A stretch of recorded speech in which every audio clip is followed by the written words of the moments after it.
મિત્રો, પંડ્યા રિપોર્ટ્સમાં આપનું હાર્દિક સ્વાગત છે. આજે ફરી એકવાર કેટલીક બાબતો પર આપણે ચર્ચા કરી તો વાત કરી.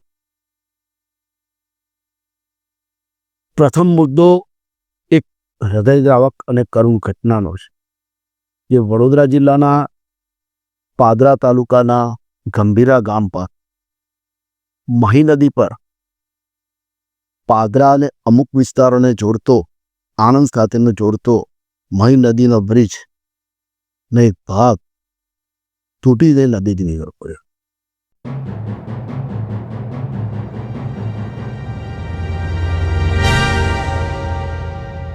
અને ગઈકાલ 7 સુધીના રિપોર્ટ મુજબ તેમાં 21 નિર્દોષ લોકોએ જાન ગુમાવ્યા. આ પુલ લગભગ 35-40 વર્ષ પહેલા બન્યો છે અને ત્યાંના સ્થાનિક ધારાસભ્ય, પૂર્વ ધારાસભ્ય અને આગેવાનોનું માનીએ તો આ બ્રિજને વારંવાર 2020-21થી એની અંદર સમારકામ કરવું જરૂરી હતું ને એ અંગે વારંવાર રજૂઆત કરી છે, છતાં પણ રાજ્ય સરકારે એનું સાંભળ્યું નથી. અને પરિણામે આજે એક ગંભીર ઘટના બની. એમાં 21 નિર્દોષ લોકો, જે મોટાભાગના સામાન્ય પરિવાર, મધ્યમ વર્ગ અને તેથી પણ નીચેના પરિવારમાંથી, મહેનતકશ પરિવારમાંથી આવતા લોકોએ પોતાના જાન ગુમાવ્યા છે. અંદર એક આખું પરિવાર કે જે એક નાના બાળકની બાધા કરવા માટે જતું હતું અને એમની જે ગાડી પિકઅપ એ નદીની અંદર પડતા જ લગભગ ગાડીની અંદર જે બધા હતા એ લોકોના મૃત્યુ થયા અને એમાં એક બહેન બચી જાય છે. અને સોશિયલ મીડિયા પર ચાલતા વિડીયોમાં એ બહેનનું આક્રંદ જે આપણે સાંભળીએ છીએ કે મારો દીકરો, મારી દીકરી અને મારો ઘરવાળો આની અંદર ડૂબી ગયા છે. વિડીયો સ્ક્રીન પર પણ તમને દેખાશે.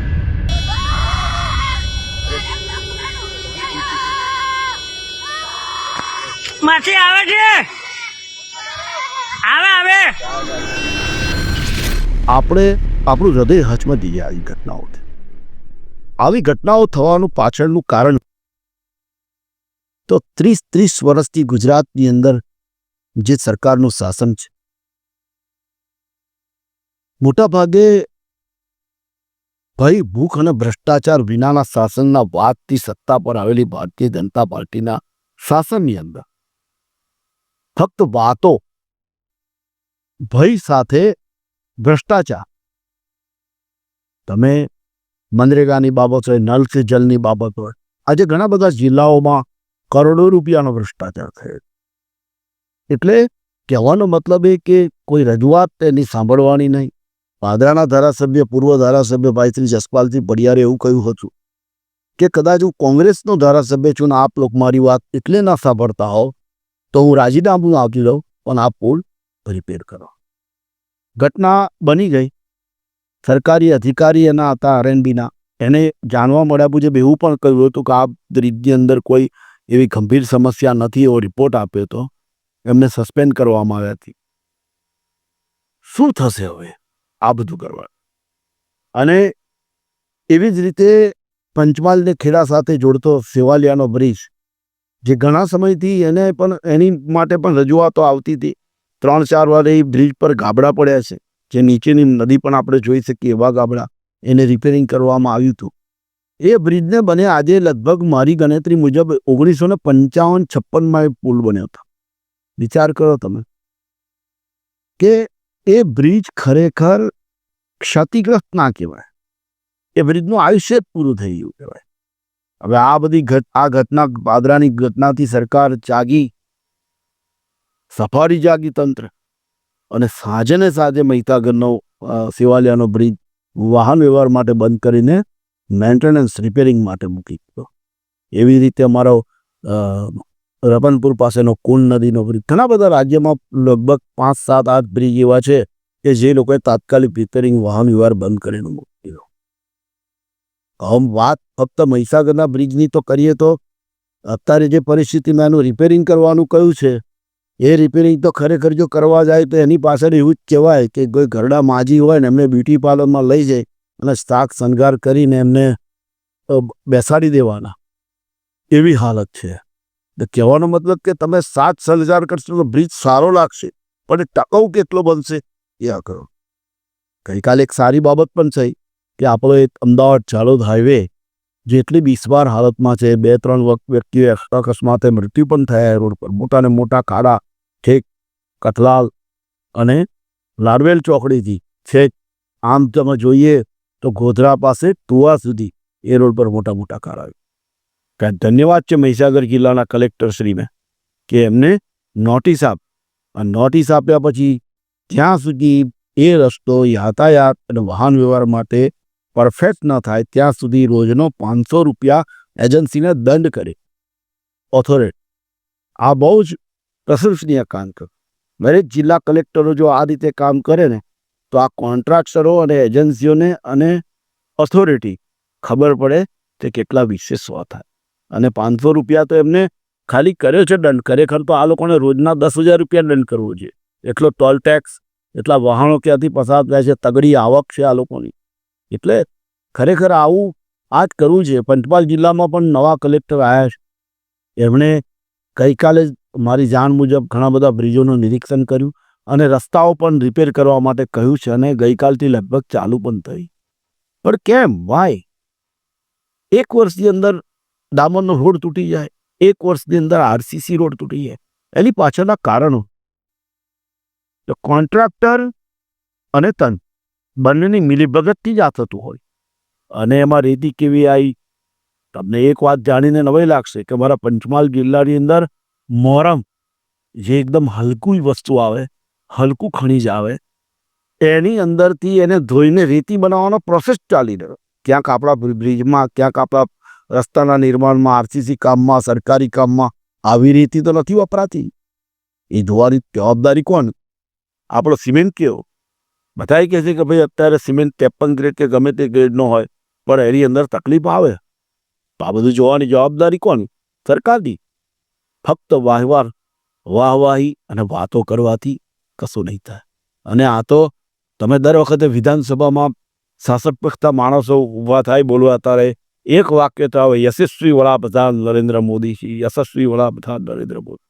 તો આ યશસ્વી વડાપ્રધાન શ્રીનું આપણે નામ બોલી રહ્યા છે ગુજરાતની અંદર. આ કરીએ સાહેબ, કેટલા બ્રિજ તૂટ્યા 2021ની ગણતરી કરી મને યાદ નથી અત્યારે, પણ લગભગ 15 થી 20 બ્રિજ તૂટ્યા. મોરબીના પુલ સાથે, વડોદરાની હોનારત લો કે મોરબીની હોનારત લો, હાટકેશ્વર બ્રિજ, અમદાવાદના હાર્દસમા વિસ્તારનો બ્રિજ ચાલુ જ નથી થયો. તે પહેલાં એનું કામ બોગસ સાબિત થઈ ગયું ને એ બ્રિજ નિર્માણ થયો એના કરતાં તોડવાનો ખર્ચો ને ફરી બનાવવાનો. ડાકોર શહેરનો બ્રિજ, ઓવરબ્રિજ. અરે અમારા ગોધરાનો ઓવરબ્રિજ લઈ લો. ગોધરાના ઓવરબ્રિજમાં એને ઉદ્ઘાટન કર્યું ને 1 જ મહિનામાં પહેલા જ વરસાદે એની અંદર ગાબડા પડી ગયા. ત્યાંના લોકો, શાસક પક્ષના લોકોને કોન્ટ્રાક્ટર એવું સમજાવે છે કે ભાઈ વરસાદ વધારે પડ્યો, એની બાજુની અંદર જૂનો બ્રિજ છે, અડકીને 2 બ્રિજો છે આવાગમન માટે, એની પર કશું નથી થયું. એની પર એક કાંકરી પણ આલી નથી અને આ બ્રિજને નુકસાન થયું. એટલે મારે એ લોકોને કહેવું પડ્યું કે કદાચ આ બંને બ્રિજ આજુબાજુમાં છે, આ નવા બ્રિજ પર વરસાદ વધારે પડ્યો હશે અને આની પર ઓછો પડ્યો હતો એવું સાબિત થાય. આજે ગોધરાનો હાર્દસમો ભુરાવા વિસ્તાર, લાખો લોકો, હજારો લોકોએ ત્યાં પોતાની મૂડી, મહેનતના પરસેવાના પૈસા, રોઈ શીખીને કમાણી કરેલી પૈસા રોક્યા છે. જેવી સોસાયટીની અંદર પાણી ઘૂસી જાય, 2-3 ઇંચ વરસાદ પડે ને ઘરમાં પાણી ઘૂસી જાય, એનું માલ મિલકત બગડે, લાખો રૂપિયાનું નુકસાન થાય. વારંવાર આ સમસ્યા 3-4 જગ્યાએ તો સાહેબ ગટરો ખુલ્લી છે. એ અંગે પણ અમે લોકોએ રજૂઆત કરી, ત્યાંના સ્થાનિક આગેવાનોને રજૂઆત કરી, સોશિયલ મીડિયાનો વોટ્સઅપ મારફતે ત્યાંના ચીફ એન્જિનિયરને રજૂઆત કરી. કાંઈ પરિણામ. એવી ફરિયાદ મળી છે કે એ ગટરો એવી હદે ખુલ્લી છે, લાંબી પહોળી, કે જો કદાચ ચાલુ વરસાદે ગટરની ઉપર પાણી જાય છે તો એની અંદર કોઈ અજાણતા વાહન પડી જાય, કોઈ ચાલતું બાળક પડી જાય તો મોતને શરણ થાય. એટલે આ કેવું તમે વહીવટ કરવા માંગો છો? આજે 30 વર્ષનું શાસન થઈ ગયું, તમે સારો વહીવટ આપો ને. તમને કેમ લોકો તમારાથી મત આપવાના હોય ત્યારે એને કેવી પ્રકારે વાતો કરી, ધર્મ ને આ ને તે ને પેલું બીજું ત્રીજું બતાવીને તમે મત લઈ લો છો? પણ આ બાબતે આવું કેમ? સાચો વિકાસ કોને કહેવાય? ઘણીવાર અમે સોશિયલ મીડિયા મારફતે છેલ્લા 4-5 મહિનાથી જોઈ રહ્યા છે તો ભારતીય જનતા પાર્ટીના સંનિષ્ઠ કાર્યકરો પણ હવે તો ઉભી ગયા છે આ બધી વાતોથી કે ભાઈ ખરેખર આ સાચો વિકાસ છે કે નહીં. આજે મનરેગા જેવા કામોની અંદર રજૂઆત કરી, પ્રૂફ સાથે રજૂઆત કરી. મને ગઈકાલે એક ભાઈએ કીધું કે મેં રજૂઆત કરી, એમને પ્રૂફ આપ્યા. તો એક તાલુકા પંચાયતના ટીડીઓએ મારી અરજી કાઢી નાખી અને એવું લખ્યું કે ભાઈ તપાસ થઈ ગઈ છે ને આ જગ્યાએ આવું કશું નથી. આવો અમે બતાવીએ તમને. એમના પર વિશ્વાસ ના હોય તો અમે તમને પ્રૂફ સાથે બતાવીએ.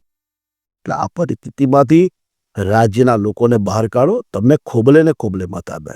અમે એવું નથી કહેતા 100 વર્ષ રહો શાસનમાં, પણ એવું ટકોરાબંધ શાસન આપો, એવો ટકોરાબંધ વાત કરો, એવો ટકોરાબંધ વિકાસ કરો કે જેથી લોકોને થાય કે ના અમારું કોઈએ સાંભળ્યું.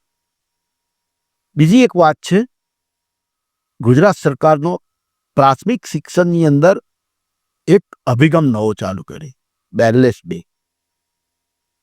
પ્રાથમિક શિક્ષણની અંદર ખરેખર શિક્ષણ આજે ધીમે ધીમે આપણે ગમે તે પ્રયત્નો કરીએ પણ ભારરૂપ થઈ રહી છે. આપણો કોન્સેપ્ટ ભાર વગરનું ભણતર, અને એ એકલો ભાર ખભા પર નહીં, એના મગજ પર એના વિચારો પર પણ ભાર પડે. ત્યારે એવું નથી કે આપણે દરેક બાબતમાં ટીકા જ કરીએ. આ બેગલેસ ડે અને શનિવાર બેગ વગર બાળકોને સ્કૂલે જવાનું એક સારો કોન્સેપ્ટ છે સરકારનો, અને એનાથી સરકારનો જે અભિગમ છે ને બાળકોને એક આનંદમય દિવસ જાય છે. રવિવારે તો ભલે એ ઘરે રહે પણ સ્કૂલમાં આનંદનો દિવસ જાય. આખા 6 દિવસ કે 5 દિવસ ભણવાથી કંટાળ્યા, સતત ભણવાનું અને શનિવારનો દિવસ એ સ્કૂલની અંદર જ્યાં ભણવાનું છે ત્યાં આનંદ મળે અને આનંદ સાથે જ્ઞાન મળે. અને ઘણા શિક્ષકોએ એવી પણ ફરિયાદ કરે કે અમારી પાસે ગ્રાઉન્ડ નથી, મેદાન નથી. આવા શિક્ષકોને અમે કહીએ કે વર્ગની અંદર સાહેબ, અમારા ગોધરા શહેરની સિવિલ લાઇન્સ અંદર એક ગર્લ્સ પ્રાથમિક શાળા છે, તેના આચાર્ય એક્ટિવ માણસ છે, ભરતસિંહ સોલંકી. એમને ખરેખર ધન્યવાદને પાત્ર છે શિક્ષક કે એમને બેગલેસ ડે જ્યારે સરકારે જાહેર કર્યો ત્યારે એમને મગજમાં કોન્સેપ્ટ વિચારી રાખ્યો કે મારે મારા બાળકો માટે શું કરવું આ બેગલેસ ડે. એટલે પહેલા શનિવારથી અમને એવા કોન્સેપ્ટ મગજમાં વિચાર્યો અને બાળકોને એક્ટિવિટી, ક્રિએટિવ એક્ટિવિટી, તોલમાપ, ત્યારબાદ ડાન્સિંગ, ત્યારબાદ બી અન્ય બધા જે કાર્યક્રમો. એટલે ખરેખર શિક્ષકો ધારે તો ઘણું બધું કરી શકે. આવા શિક્ષકો સમાજમાં પડ્યા છે, એ અભિનંદનની બાબત છે અને એ એમના બાળકો માટે કંઈક કરી શકશે. એટલે ખરેખર આ બેગલેસ ડે તમામ શાળાઓએ પોતાના આ કોન્સેપ્ટને ઉચકી લેવો જોઈએ. કદાચ મેદાન ના હોય તો સમય તમારી પાસે ચોમાસાની તકલીફ હોય તમને તો વર્ગમાં થાય એ વાત પર તમને સમય મળે છે ને. શિયાળો છે, ઉનાળો છે, આ બધી ઋતુઓની અંદર તમે બાળકોની સુસુપ્ત શક્તિઓને ખીરવી શકતો. એની અંદર એક આત્મીયતા, આત્મવિશ્વાસ ઊભો થશે આ બધી વસ્તુથી, અને એની અંદર જે પડેલી કૌશલ્ય છે એ બહાર આવશે, અથવા તો એમને તમારા તરફથી શીખવા મળશે આ બધા કોન્સેપ્ટ. અને સાહેબ મેદાન નથી એ વાત પર હું તમને આજે એક વાત કરવા માંગુ કે ગોધરા તાલુકાનું રતનપુર કાચડી ગામ, એની હાઈસ્કૂલ અને એના એક શિક્ષક પાદરિયા, એ પાદરિયા સાહેબે મનમાં વર્ષો પહેલાં એક દ્રઢ નિર્ધાર કરેલો. આટલી બધી સુવિધાઓ નથી તારે. એ પોતે રમતના શોખીન, અને એમને એમના ત્યાં શાળાની પાસે એક ખેડૂતને આજીજી કરી અને થોડી જગ્યા એમને મેળવી, અને એ જગ્યાની અંદર એમને ખોખોની પ્રેક્ટિસ ચાલુ કરાવી. અને મને યાદ છે કે રતનપુરની જે શાળાના વિદ્યાર્થીઓ હાઈસ્કૂલના એ રાજ્ય અને નેશનલ કક્ષાએ નામના મેળવી હતી એ શાળાએ આ ખોખોની રમતની અંદર. એટલે કદાચ એ મેદાન નથી કે આ નથી, એ બહાનું પણ હોવા જોઈએ મેદાન. પ્રાથમિક શાળાઓને હાઈસ્કૂલમાં મેદાન હોવા જ જોઈએ. આપણે એવું નથી કહેતા કે બાળકોને રમવા માટે મેદાન હોવું જોઈએ, પણ નથી તો આપણે તાત્કાલિક શું કરી શકીએ? તાત્કાલિક રાતોરાત તો આપણા માટે મેદાન ઊભા થઈ જવાના નથી. એના માટે આ એક કોન્સેપ્ટ છે. તમે રૂમમાં અથવા રૂમની બહાર અથવા મોટાભાગની સ્કૂલો તો ઘણી બધી હવે ટેરેસવાળી થઈ ગઈ છે. તમે ટેરેસ પર બાળકોનો લઈ જઈને, વારા પરથી લઈ જઈને પણ એમના એક એક વર્ગને લઈ જઈને આ કૌશલ્ય અને આ બધી બાબતે કવર કરી શકો છો. કારણ કે એટલું શિક્ષણ કશું જ કરી શકે એમને ભાર જ મળશે આ વસ્તુથી, આપણે જાણીએ. તો સાથે સાથે એનો એક શનિવાર આનંદમય બને, બેગલેસ ડે બને, અને બેગલેસ ડે એના જીવનના, એના ઘડતરના, એના સમાજ ઉપયોગી તમે વસ્તુઓ કરી શકો છો, સાંસ્કૃતિક વસ્તુઓ કરી શકો છો. ઘણું બધું કોન્સેપ્ટ છે. એટલે ખરેખર હું તો આગ્રહ કરું છું દરેક શિક્ષકોને કે આપણા આ જે ગોધરાના શિક્ષક છે, આચાર્ય છે ભારતસિંહ, એમના જેવું તમે કૌશલ્ય વિકસાવો અને ખરેખર આની પર તમે કામ કરો તો તમને મજા આવશે. ઘણી બધી શાળાઓના શિક્ષકોએ એવું પણ કહ્યું છે કે ના, કોન્સેપ્ટ સારો છે અને અમે એના માટે પ્રયત્ન કરીએ છીએ. બાળકને થોડીક આદત પણ છે કે ભાઈ બેગ લઈને સ્કૂલે જવાનું. સરકાર એના માટે, એના અમલ માટે કડક બની છે. સરકારને પણ એક અનુરોધ છે કે ભાઈ કડક ના બનતો, પણ ધીમે રહીને આ કાર્યવાહી દરેક જિલ્લામાં થશે. શિક્ષકો છે, આજે ગુજરાતનું શિક્ષણ થોડી તકલીફો છે, પણ અમુક જગ્યાએ શિક્ષણ ખૂબ સારું છે. ગ્રામ્ય વિસ્તારોમાં શિક્ષકો કામ કરી રહ્યા છે. બીજી બાબત સારી હોય ને સારી કહેવી જ પડે. આજના દિવસે આટલી વાત બહુ થઈ ગઈ. ફરી ટૂંક સમયમાં મળીશું. આભાર.